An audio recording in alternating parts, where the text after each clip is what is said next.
नवापूर तालुक्यातून जाणारा बेडकी ते फागणे या राष्ट्रीय महामार्ग 6चे चौपदरीकरणाचे काम दशकापासून संथ गतीने सुरू आहे। या मार्गावरील उपजिल्हा रुग्णालय ते नोई होंडा व देवळफळी ते औद्योगिक वसाहत या रस्त्याची वाट लागली आहे। पावसामुळे रस्त्याची पूर्णतः चाळण झाली आहे। या मार्गाने जाणाऱ्या वाहन चालक जीव मुठीत धरून रस्ता शोधत मार्गस्थ व्हावे लागते।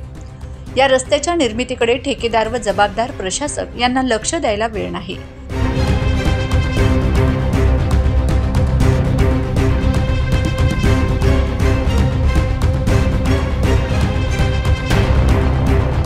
जनता जाय खड्डे में अपना काम बनता अशी ठेकेदारांची मनमानी सुरू आहे। देवळफळी ते औद्योगिक वसाहत रस्ता या महामार्गाचे क्रमांक 48 काम अनेक वर्षापासून संथ गतीने सुरू आहे। ऐन पावसाळ्यात या मार्गावर चिखलाचे साम्राज्य असते। या रस्त्याने येणे जाणे जीवावर बेतते। रस्ता चौपदरीकरणाच्या कामात रस्ता उंच झाला, मात्र साईड पट्टी अद्याप तयार नाही। कुठल्याही प्रकारच्या सूचना फलक नाही। कोण केव्हा खड्ड्यात पडेल आणि जीवाचे बरे वाईट होईल हे सांगता येत नाही। महामार्गाचे अधिकारी व ठेकेदारांच्या गलथान कारभारामुळे अनेक अपघात झाले आहेत। अजूनही महामार्गाचे कॉन्ट्रॅक्टर व प्रशासन रस्त्याची कामे सुरू असताना कोणतीही काळजी घेताना दिसत नाहीत। राज्य वीज महावितरण कार्यालय ते नोई होंडापर्यंत रस्त्याची अक्षरशः चाळण झाली आहे। या महामार्गाला कोणी वाली आहे की नाही असा प्रश्न नवापूरच्या जनतेला पडतोय।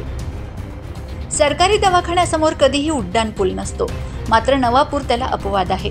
येथे उपजिल्हा रुग्णालयासमोर उड्डाण पूल देणाऱ्या अधिकाऱ्यांची व प्रशासकीय अधिकारी यांच्या बुद्धीची कीव करावीशी वाटते।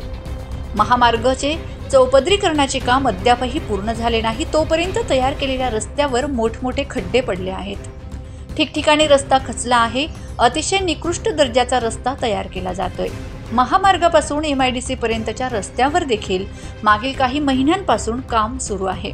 या रस्त्यावर देखील कोणतेही प्रकारचे सूचना फलक, दिशादर्शक फलक लावलेले नाहीत। प्रशासन व ठेकेदार नवापूर तालुक्यातील जनतेच्या जीवावर उठले आहेत की काय असे वाटते, मात्र याबाबत प्रशासनाच्या कानावर आवाज जात नाही। उड्डाणपुलाच्या खाली व आजूबाजूला घाणीचे साम्राज्य झाले आहे। त्यात पावसाळा सुरू झाल्यामुळे डासांचा प्रादुर्भाव होत आहे। नागरिकांचे आरोग्य धोक्यात आले आहे। तरी प्रशासनाने याकडे लक्ष द्यावे व नगरपालिका प्रशासनाने रोगराई पसरू नये म्हणून उपाययोजना कराव्यात अशी मागणी स्थानिक नागरिकांकडून होत आहे।